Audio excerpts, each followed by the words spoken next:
On va entamer ici donc une étude d'électronique pour changer un petit peu. Bon, les piles ont été vues en majorité, donc on va changer, on va passer de l'électrochimie, on va faire un petit peu d'électronique. Et donc ici, on va voir donc le signal rectangulaire et par là même, on verra le signal carré avec ce qu'on appelle le rapport cyclique d'un signal, bien sûr, rectangulaire, et puis le rapport particulier du rapport cyclique on va dire du signal carré. Voilà. Donc, pour ça, et avant tout, on va commencer par définir des notions mathématiques de moyenne. Bon, si j'ai un individu qui pèse 50 kg, un autre 70 kg et un autre 60 kg, eh bien, pour faire la moyenne des masses, il suffit de faire la somme des masses divisé par le nombre de personnes. Donc, c'est une somme divisée par le nombre, ici comme il s'agit de personnes, le nombre de personnes. Donc, si je calcule 50 plus 70 plus 60, ce qui veut dire que ça fait 120, 120 plus 60, 180, 180 divisé par 3, ce qui fait 60 kg. Ce qui fait que la masse moyenne est de 60 kg. Ce qui veut dire que, fictivement, on aurait 3 individus pesant la même masse. Tous les 3 pèsent 60 kg en moyenne. C'est ça la moyenne. C'est de dire que au niveau pondération, ils pèsent tous les 3 la même masse. Une masse virtuelle de 60 kg qui est la masse moyenne des 3 personnes. Donc, ils auraient 3. Bon, mais on peut voir que c'était 70. Comment? Mais en équilibrant, bien sûr, en faisant un équilibre de 50 et 70. Hein? Ayant 60, l'équilibre entre 50 et 70, si je retranche 10 de 70, j'ai 60. J'aurai 60, puisque j'ai retranché 10 de 70, et j'en ai rajouté à 50, 50 plus 10, 60, 70 moins 10, 60, et celui-ci, je le laisse à 60. On aurait pu voir tout de suite que la moyenne faisait 60 sans faire aucun calcul. Bon, ça c'est la moyenne d'un nombre d'individus. Bon, maintenant, si le nombre d'individus, hein, on en a x individus. Donc, on dira que c'est la somme des xi divisé par le nombre. C'est la somme je veux dire, de ce que pèse chacun des individus divisé par le nombre d'individus. Et ça, c'est la moyenne. Bien sûr, c'est la moyenne à une variable, parce qu'il existe la moyenne à 2 variables. Hein. Voilà. Donc, ça, c'est la moyenne à une variable. Donc, c'est une somme des xi. Hein, et les xi, généralement, on appelle ça en statistique, on appelle ça comment on appelle ça?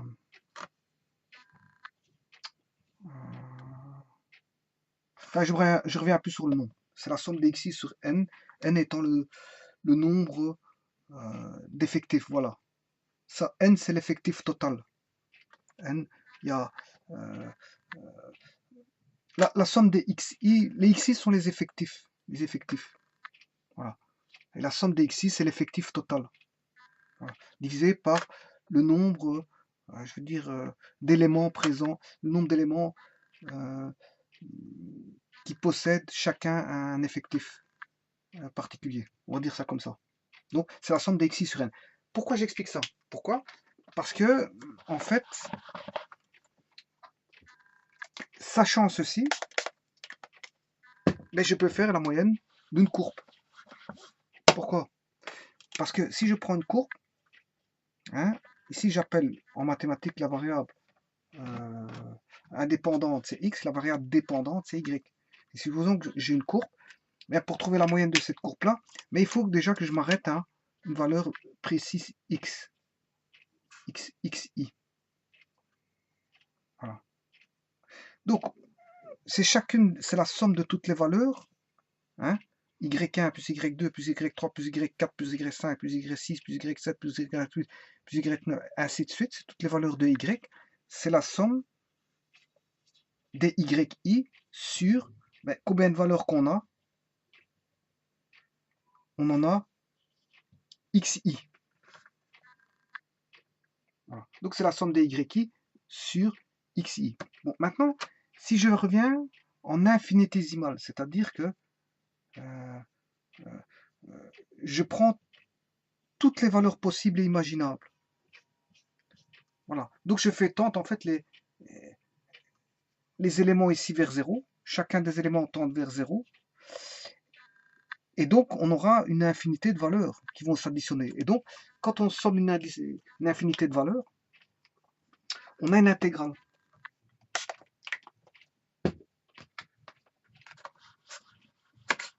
Voilà. Donc j'aurai l'intégrale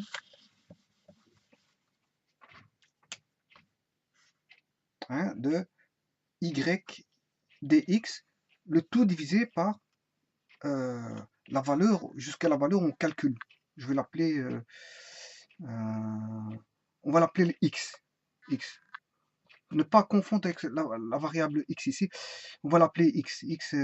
La valeur où je m'arrête.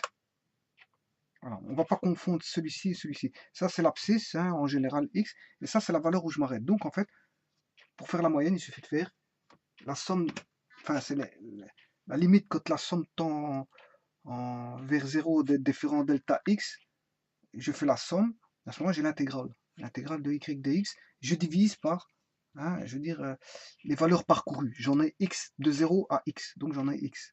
Ceci peut s'écrire aussi 1 sur x intégrale de y dx. Mais c'est une intégrale, c'est pas une primitive, c'est-à-dire que cette intégrale va démarrer de 0 pour s'arrêter en x.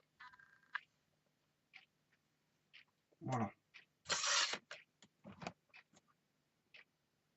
Donc maintenant, si j'applique ceci aux signaux électroniques rectangulaires, qu'est-ce que ça donne?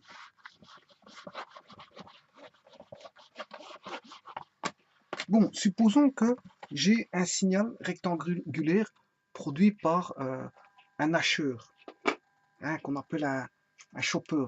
En anglais, c'est un chopper. Bien sûr, le x, c'est le temps. Et ici, c'est un signal qu'on va appeler, je peux appeler ça S. Comment on fait ce signal? Ce signal, pour qu'il soit rectangulaire,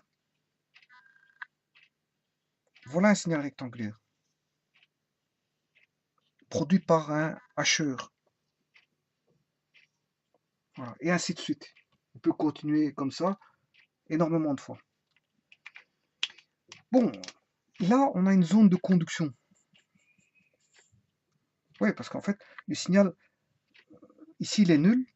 Là, il a une certaine valeur maximale pendant un certain temps. Et ce temps de conduction, il va varier de T1 à T2. Puis de T2 à T3. Voilà. De T2 à T3, il redevient nul. De T3 à T4, il reconduit. Et puis, il s'annule. Donc, on voit tout de suite que il y a une tension. Bien, si on mettait un voltmètre, on va mesurer une certaine tension. Comment définir la tension qu'on va mesurer au voltmètre? Eh bien, il suffira de calculer justement la tension moyenne du signal sur une période. Voilà. La tension moyenne sur une période va me donner la tension continue. Voilà. Donc, on va se proposer de calculer cette tension continue.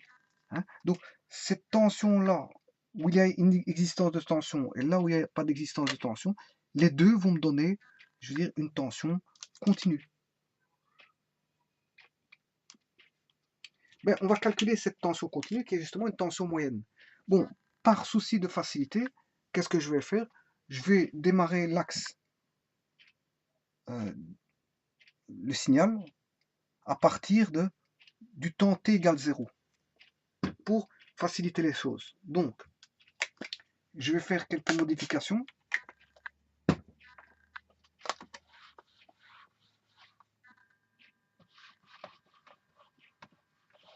Les modifications apportées,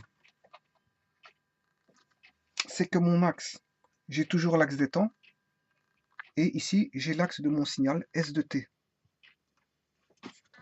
S de t. Ici, c'est Vmax, et on va se proposer de calculer la tension continue. Bon, supposons qu'ici, je démarre de la période ici, enfin, le timing là, c'est de T1, T2. Je suis pas obligé de démarrer en 0. Hein. Bon,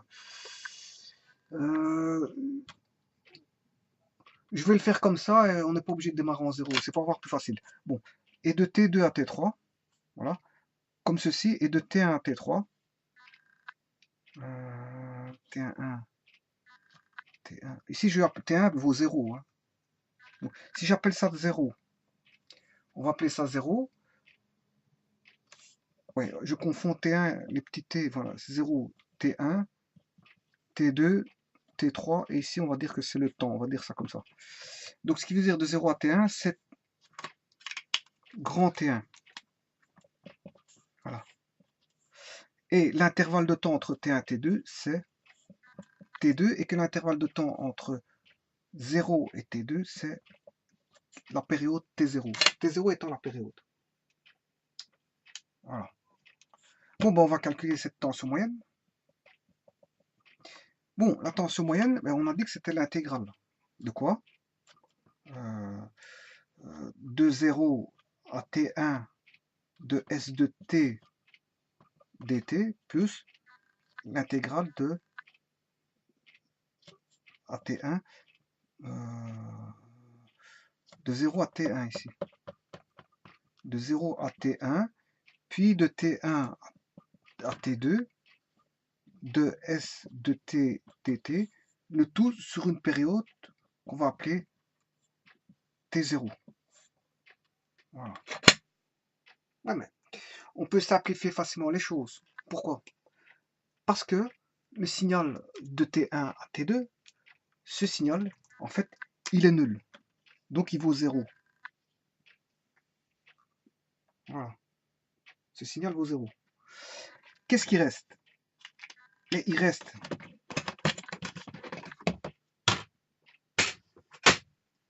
donc V moyen vaut 1 sur T0 intégrale de 0 à T1 de S de T dt. Voilà. Mais S de T dt, qu'est-ce que c'est? Qu'est-ce qui vaut? C'est l'aire d'un rectangle. Il n'y a pas besoin de calculer l'intégrale. Hein. On voit tout de suite que on a affaire à un rectangle. Où là, on a V max, c'est longueur fois largeur, donc on a V max qui est ici. Hein. La hauteur, c'est V max. Et la largeur qui vaut T1. Donc, l'aire sous la courbe, hein, de 0 à T1 vaut Vmax fois T1. Donc, on a 1 sur T0 fois Vmax fois T1. Voilà. Donc, est-ce qu'on peut dire que V moyen vaudra quoi? Vmax fois T1 sur T0. Et T1 sur T0, c'est ce qu'on appelle le rapport cyclique. Alpha, c'est le rapport cyclique alpha. Donc, la tension moyenne qu'on va mesurer au voltmètre, cette tension moyenne, hein, qui est comprise, bon, la tension moyenne du signal S de t qui est rectangulaire, eh bien, la tension moyenne vaudra exactement un rapport cyclique fois la tension maximale. Et qu'est-ce que c'est que ce rapport cyclique? Mais on constate que ce rapport cyclique, c'est T1 sur T0, c'est-à-dire c'est quand il conduit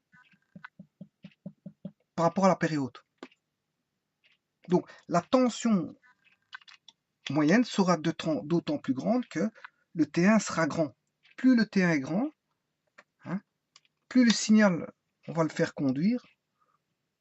Voilà, si je passe d'un signal rectangulaire comme ceci, plus le signal, je veux dire, conduira, et plus la tension moyenne sera plus importante. Donc ici, la tension moyenne va remonter d'un cran. Voilà. Pour se rapprocher de quoi?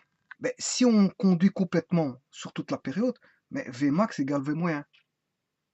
Parce qu'on aura T0 égale T1 égale T0, T1 égale T0, T0 sur D0 ça fait 1, donc ça fera Vmax. Donc s'il conduit sur la période complète, et chaque fois il reconduit, on a la tension continue Vmax. Contrairement à l'opposé, si T1 diminue,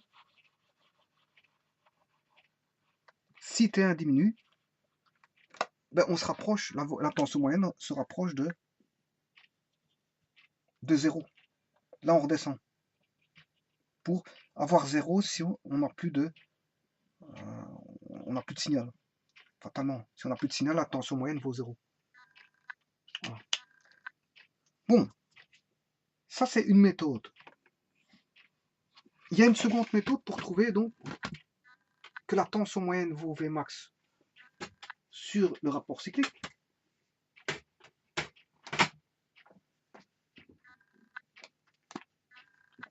Et là, je passe à la seconde méthode.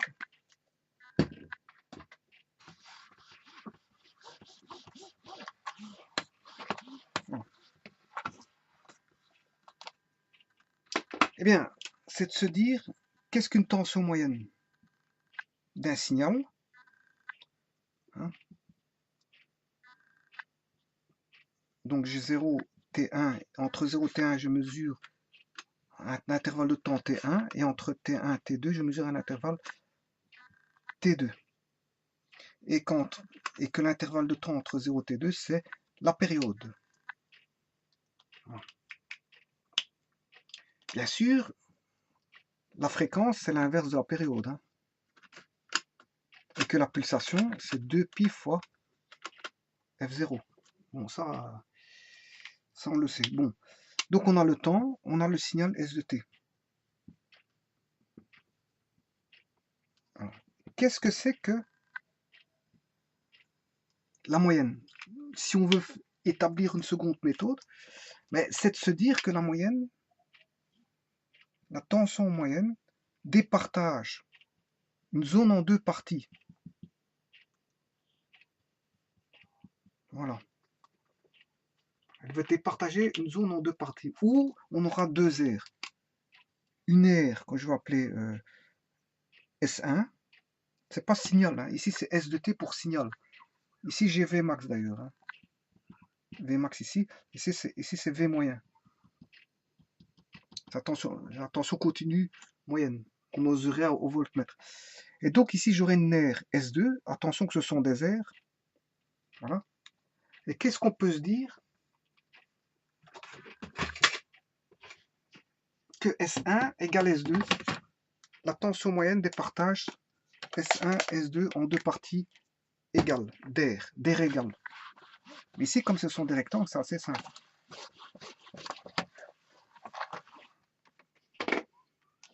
On va se dire que l'air ici vaut quoi? Elle vaut, la hauteur ici vaut Vmax moins V moyen fois T1. Donc on aura Vmax moins V moyen, le tout fois T1. Voilà, ça c'est l'air supérieur, l'air ici.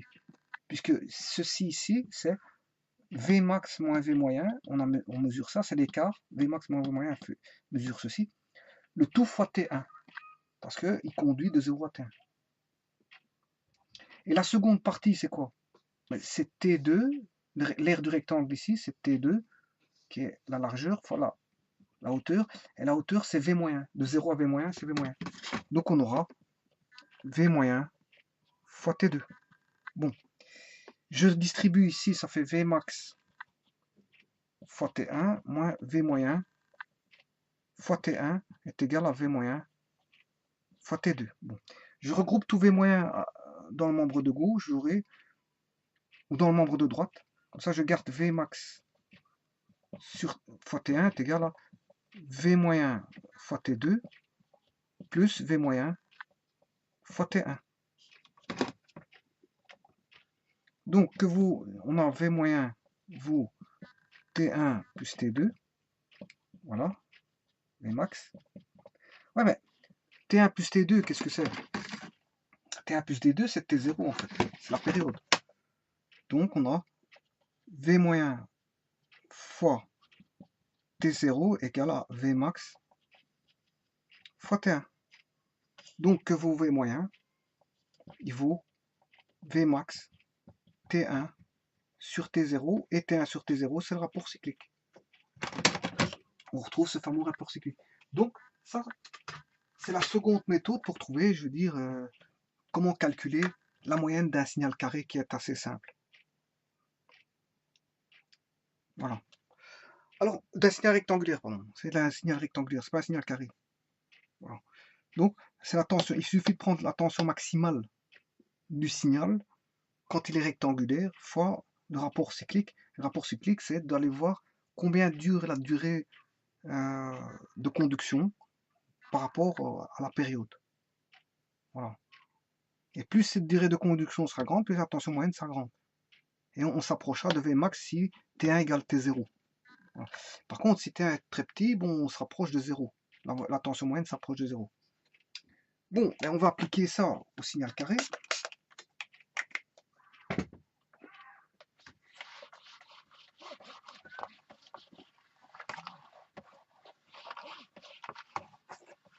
Qu'est-ce qu'un signal carré? C'est un signal rectangulaire spécifique. Donc on a T et on a le signal fonction du temps. Et ce signal fait exactement, pour qu'il soit carré,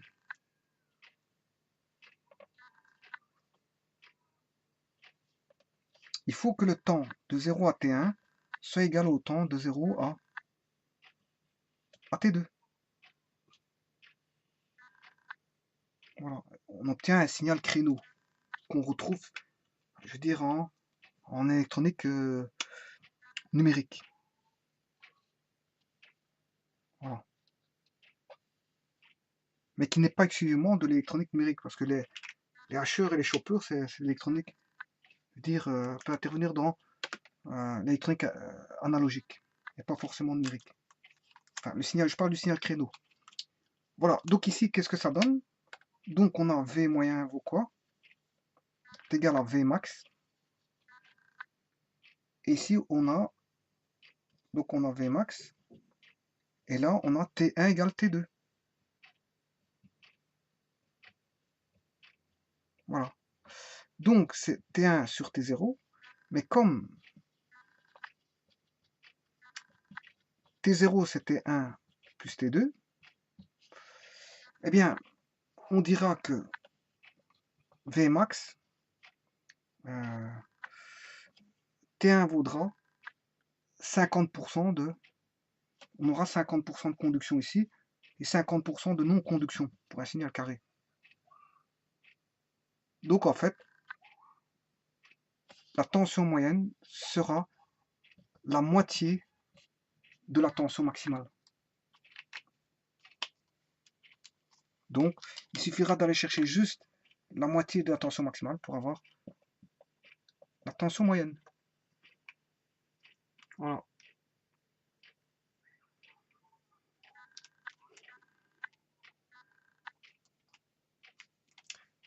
Voilà, je vous remercie.